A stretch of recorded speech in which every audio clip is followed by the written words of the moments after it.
الحمدللہ رب العالمین والصلاة والسلام علی حبیبہ محمد وآلہ وصحبہ اجمعین اما بعد اعوذ باللہ من الشیطان الرجیم بسم اللہ الرحمن الرحیم اذ تقول للمؤمنین ألن يكفيكم أن يمدكم ربكم بثلاثة آلاف من الملائكة منزلين اللهم سبحانك لا علم لنا إلا ما علمتنا إنك أنت العليم الحكيم مولاي صل وسلم دائما أبدا على حبيبك من زانت بالأصول وذا سامعین کرام السلام علیکم ورحمۃ اللہ وبرکاتہ۔ ارشاد باری تعالیٰ ہے، جب آپ مومنین سے فرما رہے تھے کہ کیا تمہارے لیے کافی نہیں کہ تمہارا پروردگار اللہ 3000 فرشتے نازل فرما کر تمہاری مدد فرمائے۔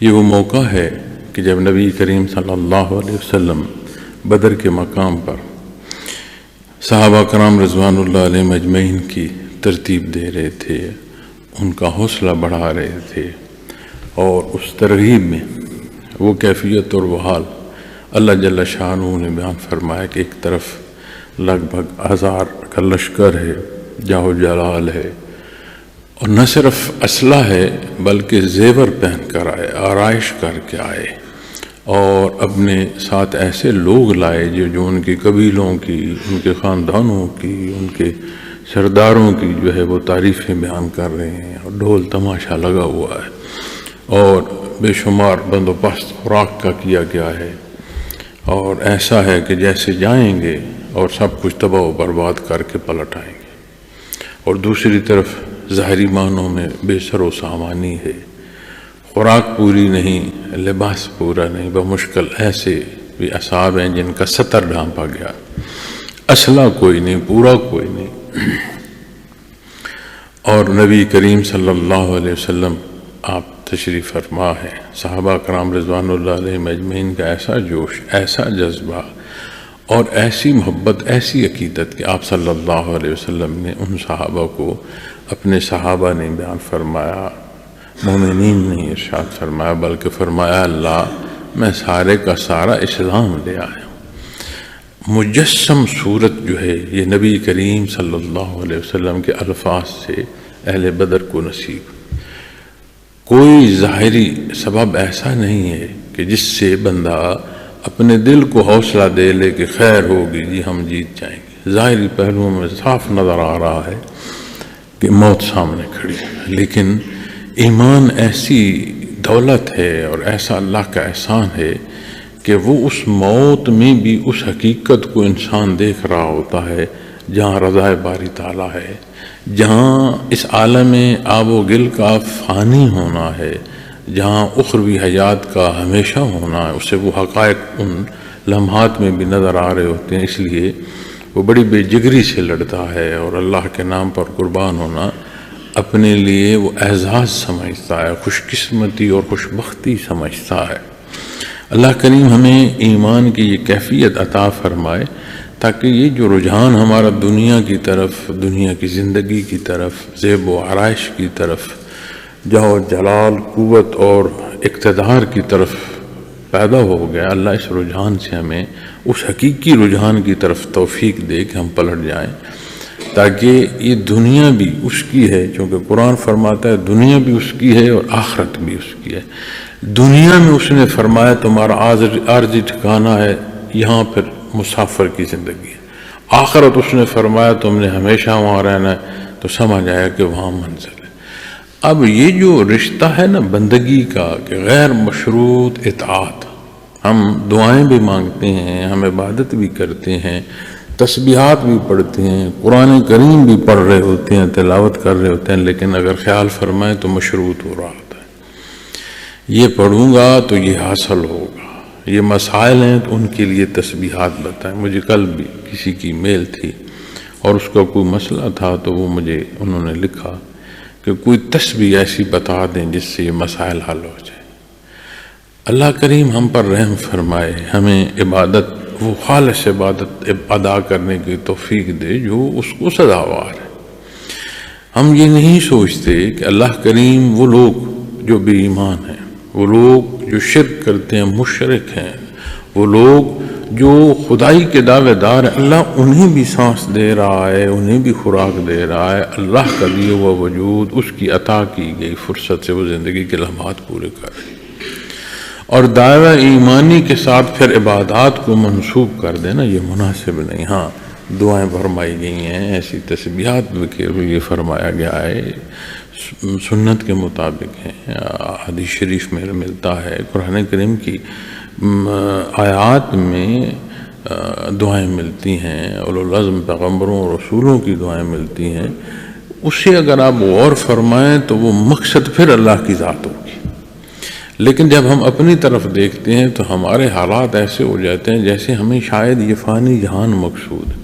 اسی لیے قرآن فرماتا ہے کہ غافل نہ ہونا یہی غفلت ہے، وگرنہ تو جب آخرت کو دیکھیں، بخشش کو دیکھیں تو محترم سامعین کرام بڑا واضح، قرآن و احادیث سے بڑا واضح جو چیز سمجھ آتی ہے، بخشش اللہ کی رحمت سے ہے۔ اور جب نبی کریم صلی اللہ علیہ وسلم نے ارشاد فرمایا تو صحابہ نے آپ کی نسبت عرض کی کہ یا رسول اللہ صلی اللہ علیہ وسلم آپ کی بخشش بھی، تو آپ نے فرمایا بے شک۔ تو جب بات وہاں کی آئے گی تو ابدی کامیابیاں پھر اس کی عطا سے ہیں۔ یہاں تعمیل حکم ہم کہاں کھڑے ہیں؟ اگر ہم یہ غور کریں تو پھر یہ متذبذب زندگی، اسی لیے ہم اس میں محو ہیں اور ہمیں کوئی اندازہ نہیں۔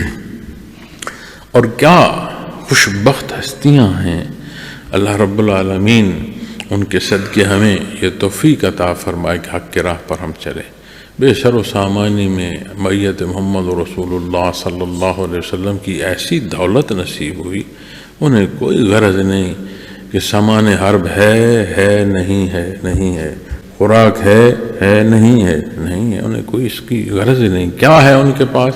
معیت محمد رسول اللہ صلی اللہ علیہ وسلم، سب سے بڑی دولت، سب سے بڑی عطا، چونکہ یہی در ہے جس سے اس مشت غبار کو بندگی کی جو حقائق ہیں اور بندگی کی جو بلندیاں ہیں وہ نصیب ہو رہی ہیں۔ اور اللہ کریم کیسے غفور الرحیم ہے کہ اس موقع کو جب آپ صلی اللہ علیہ وسلم صحابہ کی نسبت فرما رہے تھے کہ اللہ تمہاری فرشتوں کی جماعت سے مدد فرمائے، تو اس وقت اللہ کریم اس موقع کو بیان فرما رہے ہیں۔ اب وہ کیا موقع ہوگا ہمیں اندازہ نہیں ہو سکتا۔ کبھی موت و حیات کی کشمکش سے کوئی گزرے نا، یا کوئی مصیبتی ہو، اس مصیبت میں سے جب وہ گزر رہا ہوتا ہے تو وہ بیان نہیں کی جا سکتی، اس لیے دوسرا اس کو کیفیت کو سمجھتا نہیں اور عمومی لیتا ہے۔ لیکن کیا کیفیت اور کیا حال ہے جسے اللہ بیان فرما رہے ہیں، اور قرآن میں اللہ کا کلام جو ہے یہ میں آپ کے سامنے تلاوت کروں، اللہ بیان فرما رہے ہیں۔ اب یہاں سارا کچھ ہے دنیا کا، وہاں دنیا کا کچھ نہیں ہے، لیکن توکل علی اللہ اتنا ہے کہ وہ جو اصل ہے وہ ان کے پاس ایسا ہے کہ کچھ نہیں ہے۔ اللہ جل شانہ نے نوری مخلوق سے آپ صلی اللہ علیہ وسلم کی جو ہے وہاں موقع پر مدد فرمائی۔ اب اس واقعے کو قرآن کریم میں مختلف جگہ پر بیان فرمایا گیا۔ یہاں 3000 فرشتے بیان فرمائے گئے، اس سے اگلی آیہ کریمہ میں 5 بیان فرمائے گئے ہیں، کچھ دوسری جگہ 1000 بیان فرمائے گئے۔ تو مراد یہ ہے کہ جتنی ضرورت پیش آئے گی اتنی معاونت جو ہے وہ عطا فرما دی جائے گی۔ وہ 1000 سے پوری ہو، وہ 3000 سے پوری ہو، 5000 سے پوری ہو، ویسے ہر شے تو مالک کی ہے۔ تو جب فرماتا ہے کن فیکون، تو ہے کچھ نہیں، وہ جو پسند فرماتا ہے وہ ہو جاتا ہے۔ تو کیا جرأت ہے مخلوق کی کہ وہ اگر فرمائے کہ کوئی ہل نہیں سکے گا تو کوئی ہل سکے۔ اسی زمین کو شداد اور اس کے خزانوں کو زمین کو حکم ہوا تو وہ غرق کرتی چلی گئی۔ تو یہی بدر میں وہ سارے غرق بھی ہو سکتے تھے، مکہ سے نکل بھی نہیں سکتے تھے۔ کوئی ایک لمحہ لحظہ کوئی شے ایسی نہیں ہے کہ جو اس کے دست قدرت سے باہر۔ مالک نے سبب کو پسند فرمایا، اور ہمارے لیے یہ بہت بڑا درس ہے امت مسلمہ کے لیے کہ سبب اختیار کرو، سبب کرو، جو ہو سکتا ہے کرو، پھر اللہ کے حوالے کرو۔ اللہ مالک ہے، نتائج اس کے دست قدرت میں کیا ہوگا، جو اللہ کو منظور ہوگا وہ ہوگا۔ اور فرشتوں سے متعلق ایک واقعہ ملتا ہے، لگ بھگ اس غزوہ میں 70 کے قریب جو ہیں کفار مشرک واسق جہنم ہوئے، اور کچھ لگ بھگ 70 جو ہے وہ قید بھی ہوئے۔ ان قید ہونے والوں میں حضرت عباس رضی اللہ تعالیٰ عنہ نبی کریم صلی اللہ علیہ وسلم کے چچا بھی داخل، اور ان کا وجود مبارک جو ہے وہ بڑا قوی تھا، مضبوط کاٹ کے، اور قداور جو ہے وہ انسان تھے۔ تب تک وہ ایمان نہیں لائے تھے، لیکن رغبت ان کو تھی، اور حالات اور واقعات کے ساتھ اسی بہاؤ میں بہہ رہے تھے۔ اللہ کریم نے اس غزوے کو ان کے لیے سبب ایسا فرمایا کہ انہیں معیت آپ صلی اللہ علیہ وسلم کی ایسے دوبارہ نصیب ہوئی، ایمان نصیب۔ تو آپ صلی اللہ علیہ وسلم نے بعد میں جب ایمان بھی لائے، نشست تھی، تو آپ نے ان سے پوچھا کہ آپ تو بڑے مضبوط وجود کے ہیں، اور آپ کو تو جس بندے نے قید کیا وہ تو بڑے چھوٹے وجود کا ہے، تو وہ کیسے اس نے آپ کو قید کر لیا، باندھ لیا؟ تو وہ فرماتے ہیں کہ مجھے کوئی اور باندھ کر اس کے حوالے کر گیا، اس نے نہیں مجھے باندھا، کیونکہ میں تو خود باندھا گیا ہوں، مجھے اس نے نہیں باندھا، یہ جو مجھے پکڑ کر لایا اس نے نہیں مجھے باندھا، مجھے کسی اور نے باندھا۔ تو یہ وہ شہادت ہے کہ جو ایک زبانی اور ذاتی حیثیت میں بھی بیان فرمائی جا رہی ہے۔ تو یہ بات کہ اللہ کریم کے دست قدرت میں ہے، وہاں شہید ہو جانا اللہ کریم کو منظور ہے، اس میں کامیابی ہے، اس موقع پر فتح اور کامیابی سے لوٹ آنا یہ اس کی رضا ہے۔ حضرت حمزہ رضی اللہ تعالیٰ عنہ آپ صلی اللہ علیہ وسلم کے چچا تھے، اور عمر کا فرق بہت زیادہ نہیں تھا، تو ایک دوستی کا تعلق بھی تھا، ایک ایسی محبت تھی جو ایک دوستی یقیناً اور اللہ کے حبیب اور صحابہ میں وہ تو نہیں ہو سکتی جو بالعموم دوستی معنوں میں لیا جاتا ہے، لیکن بڑا محبت کا ایک تعلق تھا۔ اب یہاں انہوں نے راچے اڑا دیے۔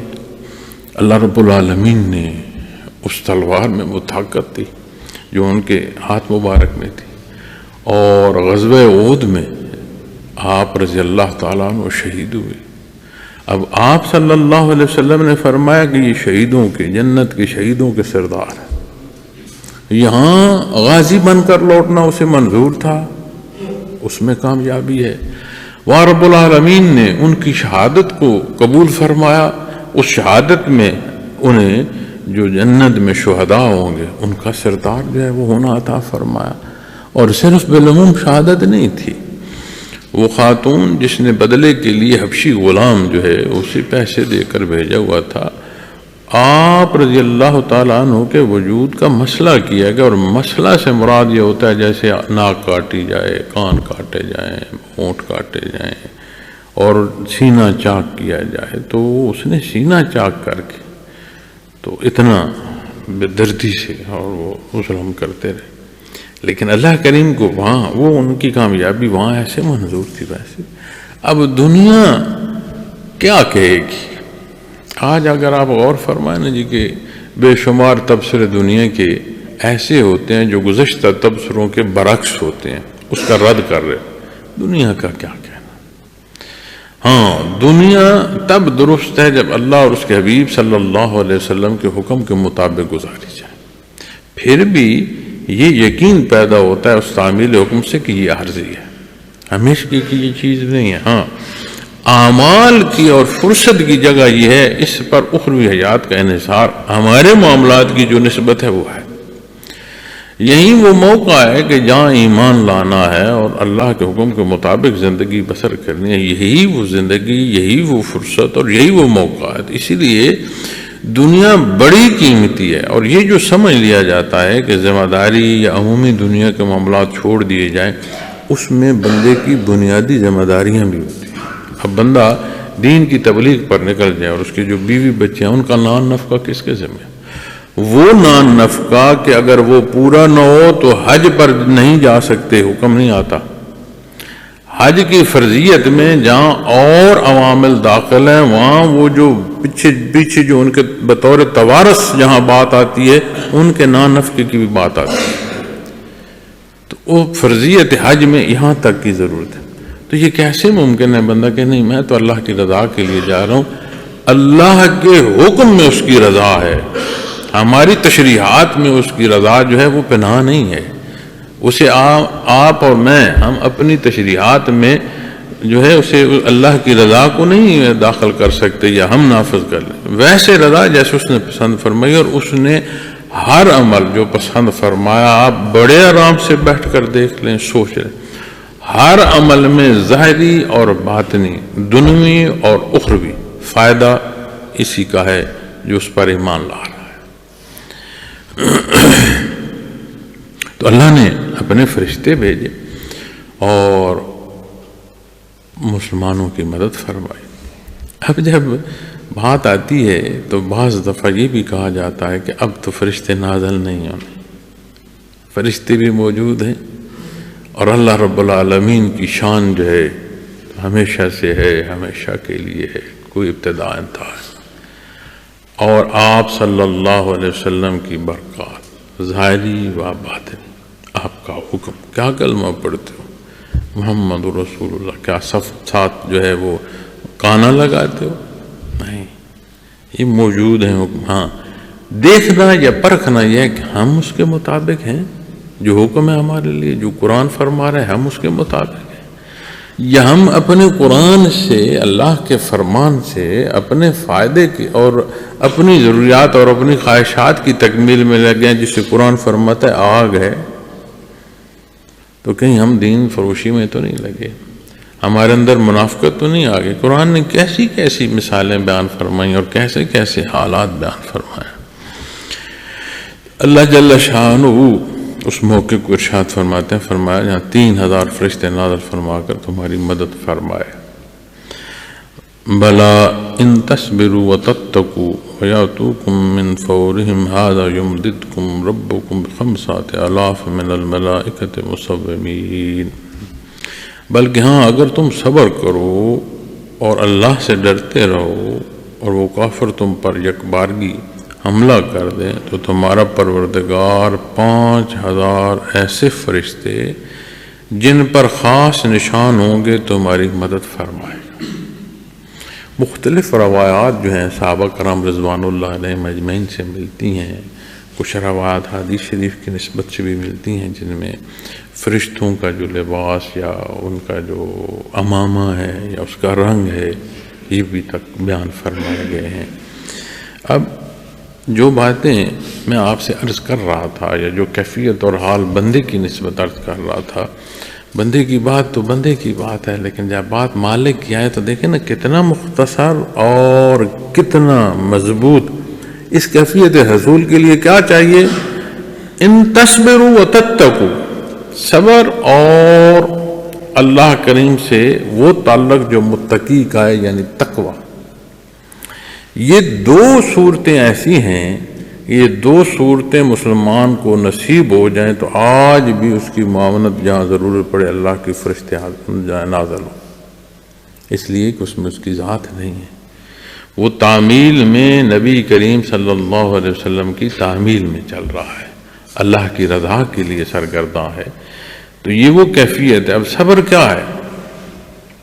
بالعموم جو صبر کا معنی لیا جاتا ہے وہ یہ ہے کہ دکھ اور تکلیف میں بندہ جو ہے وہ رویا نہیں، خاموش رہا ہے، چیخا چلایا نہیں۔ صبر کی ایک کیفیت یا صورت یہ ہے، لیکن یہ صبر کلی معنوں میں نہیں آتا۔ صابر وہ کیفیت ہونا ہے کہ جو پوری مضبوطی سے، جب آپ شریعت کے تحت صابر کا مطلب لیں گے یا معنی سمجھنا چاہیں گے، پوری مضبوطی کے ساتھ اپنے آپ کو شریعت اسلامیہ پر روک کے رکھے، اپنی نفسانی خواہشات کے پیچھے نہ جائے، شیطان کی جو شیطنت ہے اس میں جو اس کا ہے مسائل اس میں نہ گھرے، جو عمومی روش ہے دنیا کی اس میں نہ بہہ جائے۔ دیکھیں نا قرآن کریم میں بڑا واضح بیان فرمایا گیا کہ جو اپنی مرضی کرتے ہیں، قرآن فرماتا ہے خواہشات نفسانی کی پیروی کرتے ہیں۔ جہاں بندہ تجاوز کرتا ہے، اللہ کریم فرماتے ہیں کہ یہ ان کے اپنے خیال ہیں جن کا حقیقت سے کوئی تعلق نہیں۔ جہاں شیطان کی دشمنی کی بات آتی ہے وہ برگلانے میں اپنی پوری کوشش کر رہا ہوتا۔ تو جب صبر کی بات آئے گی تو آپ کو جو حکم ہے اللہ کا، اس میں آپ ابتدا ہے، آپ کی ایمانیات کے حصے ہیں، اللہ نے فرمایا اور حق، اس کے بعد اعمال آتے ہیں، اعمال میں عبادات کا حصہ ہے اور دوسرا حصہ معاملات کا ہے۔ انہی میں ہی وہ زندگی جسے آپ حقوق اللہ یا حقوق العباد کہتے ہیں، انہی حصوں میں داخل ہے۔ یہاں بات صرف حقوق العباد کی نہیں آتی، ذات کی بھی ہے حقوق، وجود کا بھی حق ہے بندے پر۔ آپ کا حضور مسلسل روزہ رکھنا جب عرض کیا گیا تو آپ نے پسند نہیں فرمایا، آپ نے فرمایا تمہارے وجود کا تم پر حق ہے، اسے آرام دو۔ تو جو زندگی ہے، کوئی اپنے ہاتھ سے اپنی زندگی کا خاتمہ نہیں کر سکتا، وگرنہ کہتا میری زندگی آج بھی دنیا میں ایسی جگہ ہیں، بلکہ جاپان ایسی جگہ ہے آج بھی کہ جہاں اگر کوئی خودکشی کرنا چاہے تو وہ محکمے میں درخواست دیتا ہے، انہوں نے جگہ مقرر کی ہوئی ہیں، وہ اپنا پیسہ جمع کراتا ہے کہ خودکشی کے بعد جو ہے اس کا میت اور وجود اسے کس سنبھالنا ہے، محکمے نے جاتا ہے، جس طرح وہ خودکشی کرنا چاہتا ہے کر لیتا۔ اسلام فرماتا ہے یہ اللہ کی دی ہوئی جان ہے، اسی کے حکم سے جب وہ چاہے تو موت واقع ہو۔ جب تم موت کے لیے خود کوشش کرو گے تو اسے اس نے حرام فرمایا، یہ حرام ہے، حرام کی موت ہے، اور اس کی سزا ایسی ہے کہ ہمیشہ اسی تکلیف سے وہ گزرتا رہے گا۔ تو صرف حقوق العباد بالعموم نہیں ہے، اس میں ذات بھی داخل ہے، اور ہمیں یہ کہہ دیا جاتا ہے جی کہ انسانیت جو ہے، انسانیت کی جو خدمت ہے، یہ نئے نئے نا شوشے چھوڑے جاتے ہیں، اور ہمیں بتایا جاتا ہے کہ جدید زندگی یہ ہے۔ جدید زندگی میں کیا ہے؟ انسان روتا نہیں ہے، انسان ہنستا نہیں ہے، اسے گرمی سردی نہیں لگتی، اسے پیاس نہیں لگتی، اسے بھوک نہیں لگتی۔ کون سی بنیادی ضرورت ہے جو انسان کی اس جدید زندگی میں بدل گئی ہے؟ کیا بدلا ہے؟ ذرائع بدلے ہیں بھائی، اور کوئی شے نہیں بدلی۔ اصول نہیں بدل سکتے، اصول وہی ہیں، ضروریات بنیادی وہی ہیں۔ قدیم بھی یہ تھا کہ کسی کا چھیننا جو ہے وہ درست نہیں، آج جدید دنیا کیا اس میں چھیننا جائز ہو گیا ہے؟ تو حق نا حق جو ہے یہ عدل کے پیمانے بدل گئے ہیں جدت میں۔ ہاں، طاقت کے تحت جو اپنی جس طرح چاہ رہا ہے کر رہا ہے، یہ آج بھی ہے، یہ قدیم بھی یہ تھا۔ قدیم بھی بڑے بڑے ظلم ہیں، بلکہ یہ جو کہا جاتا ہے نا کہ اعتراض کیا جاتا ہے کہ تلوار کے زور پر اسلام پھیلا، نہیں، اسلام لوگوں کے تحفظ کے لیے، اللہ کے مخلوق کے انصاف کے لیے بڑا، ظلم کو روکتے ہوئے بڑا۔ تو جہاں جہاں ظلم ہو رہا تھا وہاں کی تاریخ اٹھا کر دیکھیں نا کہ لوگوں کے ساتھ کیا کچھ ہو رہا تھا، کتنا کتنا ظلم ہو رہا تھا، اور کیا کچھ ہو رہا تھا کہ جو مظلوم ہے اس پر جو ظلم ہو رہا ہے اس کی شکایت نہیں کر سکتا، اس کا یہ حق تک نہیں تھا کہ وہ اپنے اوپر ہونے والے ظلم پر شکایت کر سکے، اور آگے کوئی کیا سوچ سکتا۔ تو یہ جو آج ہم میں کہتے ہیں نا انسانیت مذہب ہے، جی آپ دل میں اچھے ہونے چاہیے۔ اللہ کو نہیں معلوم تھا کہ میں انہیں دنیا کی یہ آسائش دوں گا؟ کیا آپ کو معلوم ہے تاریخ انسانی میں انسانوں نے کتنی دفعہ ترقی و تنزلی کے منازل جو ہیں وہ طے کی ہیں؟ یہ آج تو نہیں، کتنے کتنے پہلوؤں میں ترقی جو ہے انسانوں کو نصیب ہوئی۔ آج کی جدت کا ایک اپنا پہلو ہے، لیکن یہ تغیرات ہیں، یہ دنیا کی تبدیلیاں ہیں، یہ چلتی رہتی ہیں، حالات بدلتے رہتے ہیں۔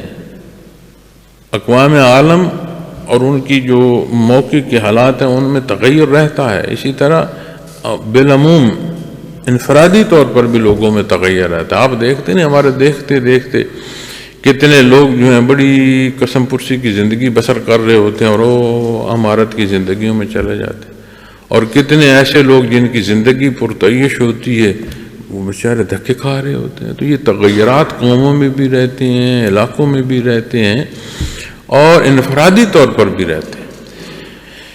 تو جدت سے یہ لے لینا کہ یہ جدت زندگی کی کامیابی ہے، نہیں، کامیابی اللہ کا فرمان ہے، وہ اصول ہیں جو نبی کریم صلی اللہ علیہ وسلم نے مقرر فرمائے، ان پر جاؤ گے اس جدت کی زندگی میں بھی سکھ تبھی پاؤ گے، ورنہ سکھ نہیں ہوگا۔ اور جب بات آئی صبر کی تو یہاں میں عرض کرنا چاہتا ہوں یہ صبر آپ کو ایمانیات میں بھی درکار ہے اور معاملات میں بھی درکار۔ کیوں؟ اس لیے کہ حدود بیان ہے، شرعی حدود پر قائم رہنا اور صدق دل سے قائم رہنا۔ یہ نہیں کہ صرف اعلان ہو اور تصدیق بالقلب نہ ہو، صدق دل سے اسے جو کہہ رہے اسے مانتی بھی ہو، یقین بھی ہو، اس پر قائم رہنا، یہ صبر ہو۔ اب آپ صبر کو اپنی زندگی میں تلاش کیجیے۔ صبح اٹھنا ہے تو پھر بھی ایک مجاہدہ ہے، عبادات سے ہوتے ہوئے اپنے معاملات میں داخل ہوتے ہیں، اہل خانہ کی ضروریات سے نکلتے ہیں، کاروباری حیات میں آئے، لین دین میں آئے، ملازمتوں میں آئے، محنت مزدوری میں، کتنی زندگی کے پہلو ہیں۔ آپ کو ہر سوچ اور ہر عمل کے ساتھ اس صبر کی کیفیت میں سے گزرنا ہے، چاہے ہاں کرتے ہو چاہے نہ کرتے ہو، اس میں سے گزرتے ہو۔ اب جو اللہ کا حکم ہے، تمہارا ماننا یا تمہارا انکار اللہ کریم کے حکم کے مطابق ہے تو تم صبر پر قائم ہو۔ ذات میں کھو گئے، لالچ میں کھو گئے، انا کے اتھے چڑھ گئے، تکبر میں پھنس گئے تو پھر جو مرضی نام لیتے رہو، پھر صبر نہیں۔ اور فرمایا وَتَتَّقُوا، اور پرہیزگاری کے لیے یہ صابر ہونا، پہلے صبر بیان فرمایا، پھر پرہیزگاری بیان فرمایا، اپنے آپ کو روک لینا حق پر، اور جو حق ہے اس پر عمل پیرا ہونا، یہ متقی ہے۔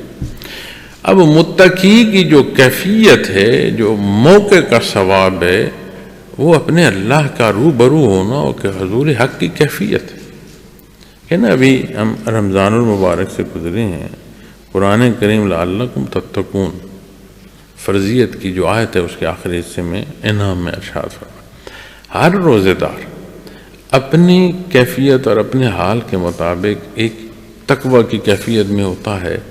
کوئی دیکھ رہا ہے، کوئی نہیں دیکھ رہا، کوئی جانتا ہے، کوئی نہیں جانتا۔ اگر اسے پیاس لگی ہے تو پانی نہیں پیے گا، بھوک لگی ہے تو کھانا نہیں کھا۔ کیوں بھائی؟ کون دیکھ رہا ہے بھائی؟ اعلان کیا ہے روز آیا تو میں بھی روزے سے ہوں، ٹوپی پہن لی، پگڑی باندھ لی، لوگوں کے سامنے میں نے بھی تسبیح پکڑی، تو کیا کسی کو معلوم؟ جب الگ کھا لوں؟ نہیں، اسے یہ معلوم ہوتا ہے کہ کسی کے لیے نہیں، جس کے لیے نام پر بات روزوں کی ہو رہی ہے وہ جانتا ہے، تو جو روزے سے ہوگا وہ اکیلا بھی نہیں پانی پیے گا، تو جو روزے سے نہیں ہے وہ 100 بہانے تلاش کرتا ہے۔ اب وہ جو پانی نہیں پی رہا، ظاہری آنکھوں سے کوئی نہیں دیکھ رہا، لیکن اسے اتنا ایمان کا درجہ نصیب ہے کہ اللہ کا ہونا اور اس کے روبرو ہونا، وہ نہ صرف مان رہا ہے، اس پر اس کا یقین ہے۔ اگر یقین نہ ہوتا تو پھر پیاس میں پانی پی لیتا۔ یہی کیفیت ہمیں ہماری زندگیوں میں چاہیے، ہمارے اعمال میں چاہیے۔ عید گزری ہے، ہم سارے عید کی خوشیاں اور عید کی مبارک دیتے ہیں، کتنے فضائل بیان کیے گئے ہیں، چاند رات جسے ہم کہتے ہیں، عید کے دن کے کتنے فضائل بیان کیے گئے۔ کیا وہ جو حکم ہے دین پر، شریعت پر عمل کرنے کا، وہ عید کے چاند یا روزے کے افطار یا عید الفطر کے ساتھ وہ سارا حکم رک گیا ہے؟ ہم نے تو اختیاری کی ہے، ہم نے تو اور طاقت حاصل کی ہے، تو میدان عمل تو یہ ہے جس میں ہم داخل ہو گئے اور جس میں چل رہے ہیں کہ اپنی پوری قوت کے ساتھ۔ اور یہ جو اجر اور ثواب رمضان المبارک کا ہے، اس سے ہمیں اتنی طاقت نصیب ہو کہ آنے والے رمضان میں بندہ اللہ کے حکم کے مطابق عمل کرتے ہوئے جائے، اسے لمحہ لمحہ ایسا مزین ہو کہ میں اپنے اللہ کے روبرو ہوں، ان تعبد اللہ کانک تراہ۔ اس درجے نہ ہو تو کم از کم اتنا تو ہو کہ میرا اللہ تو مجھے دیکھ۔ تو جو صابر ہے اور متقی ہے اسے آج بھی کوئی نہیں ہرا سکتا۔ صحابی رسول کے سینے میں کھینچ کے اس زور سے نیزہ مارا گیا کہ وہ وجود مبارک سے پیچھے نکلا۔ اور یہ وقت جو نزع کا ہوتا ہے، اس میں بالعموم جو ہے وہ سچ بولا جاتا ہے۔ بہت ہی بڑا بد قسمت اور بد نصیب ہو جو وقت نزع پر بھی جو ہے وہ جھوٹ اور تکبر کا سہارا لے رہا۔ 2 مثالیں آپ کو عرض کرتا ہوں، ایک یہ بھی اور تکبر کی بھی عرض کرتا ہوں۔ تو انہوں نے بآواز بلند جو ارشاد فرمایا، انہوں نے فرمایا رب کعبہ کی قسم میں جیت گیا۔ نیزہ مارنے والا مدینہ منورہ میں دوبارہ حاضر ہوا نبی کریم صلی اللہ علیہ وسلم کی خدمت میں، اور یہ جانتا تھا کہ میں نے ظلم کیا ہے، میں نے دھوکہ دیا ہے، اور میں نے صحابہ کرام کے شہداء میں میرا حصہ ہے تو میری سزا تو موت ہی ہوگی، لیکن وہ متجسس تھا کہ نیزہ میں مار رہا ہوں، جیتا میں ہوں یا جیتے وہ ہیں۔ اب قدیم جو ہے بیت اللہ شریف کا تقدس بالعموم تھا۔ بیت اللہ کی عبادت سے متعلق قرآن بھی بیان فرماتا ہے، وہ جو مشرک عبادت کرتے تھے تمہارا سیٹیاں بجانا، شور و غو کرنا تمہاری عبادت تھی۔ تو وہ تقدس جو تھا بیت اللہ شریف کا وہ قدیم آ رہا تھا، تو یہ نہیں ہو سکتا تھا کہ کوئی عین جو ہے موت کے وقت بیت اللہ کی قسم کھائے اور کہے میں جیت گیا، تو وہ متجسس گیا۔ تو جب اسے ایمان نصیب ہو تو اسے سمجھ آئی کہ وہ کیسے جیت گیا، وہ تو اللہ کے نام پر قربان ہو گیا۔ تو دنیا جو ہے یہ تو فانی جہان ہے، عارضی ہے، تو وہ تو ہمیشہ کی کامیابیوں سے ہمکنار ہوئے، تو یقیناً جیت تو وہ ہو گئے۔ تو جو مقابل آیا، جو ظلم میں آیا، تو ہارا تو وہ۔ تو اصل حقیقت تو یہ ہے۔ اب اسی طرح دوسری مثال بدبخت ابو جہل کی ہے کہ وہ دو نوجوان صحابی جو تھے، جب انہوں نے اسے مار گرایا اور گردن اس کی کاٹنے کو تھے، سینے پر پاؤں رکھا، اور وہی تکبر اور اللہ کی شان مٹی میں پڑا ہے، نوجوان بچیاں گرایا ہوا ہے، سینے پر پاؤں رکھا ہے، آ کر کے گردن اڑائیں۔ تو اس وقت بھی اس نے کہا کہ گردن میری نیچے سے کاٹنا تاکہ سروں میں بھی میرا سر بڑا نظر آئے، کہ سردار کا سر۔ اب دوسرے دن نبی کریم صلی اللہ علیہ وسلم اس جگہ پر گئے جہاں یہ سارے بدبخت جو ہیں دفنائے گئے تھے، کیونکہ سب کو اکٹھا ایک گڑھا تھا، اس میں ڈال کر مٹی ڈالی گئی۔ غزوہ بدر میں ایک طرف صحابہ کرام رضوان اللہ علیہم اجمعین کے مبارک مظہر ایک طرف ہیں، اور ایک طرف جو ہے وہ گہری جگہ تھی، وہاں ان کے جو ہے چونکہ یہ تو چھوڑ کے بھاگ گئے تھے، بڑے تکبر سے آئے، تو ان کے جو رہ گئے تھے ان کو وہاں دفن کیا گیا۔ تو دوسرے دن نبی کریم صلی اللہ علیہ وسلم وہاں تشریف لے گئے۔ آپ نے اس اجتماعی قبر پر کھڑے ہو کر ارشاد فرمایا کہ کیا اللہ کا وعدہ سچ پایا ہے جو اللہ فرماتا ہے؟ چونکہ دنیا سے اب وہ جو تھی نا گردن کٹانا، وہ موت کے وقوع پذیر ہونے تک بندہ ہے تو دنیا میں نا جی، اور اس وقت تک وہ بدبخت، اب جب وہ گردن کٹی اور نزع سے گزرتا ہوگا اور پھر منتقل برزخ کی طرف ہوگا تو پھر تو پلٹا نہیں جا سکتا۔ لیکن وہ بدبختی تھی جو اللہ اور اس کے حبیب کے ساتھ بغض تھا، اور جو مخالفت تھی اور جو دشمنی تھی، اس کا حاصل یہ تھا کہ عین گردن جب کٹ رہی تھی تب بھی وہ تکبر سے بھرا ہوا مرا۔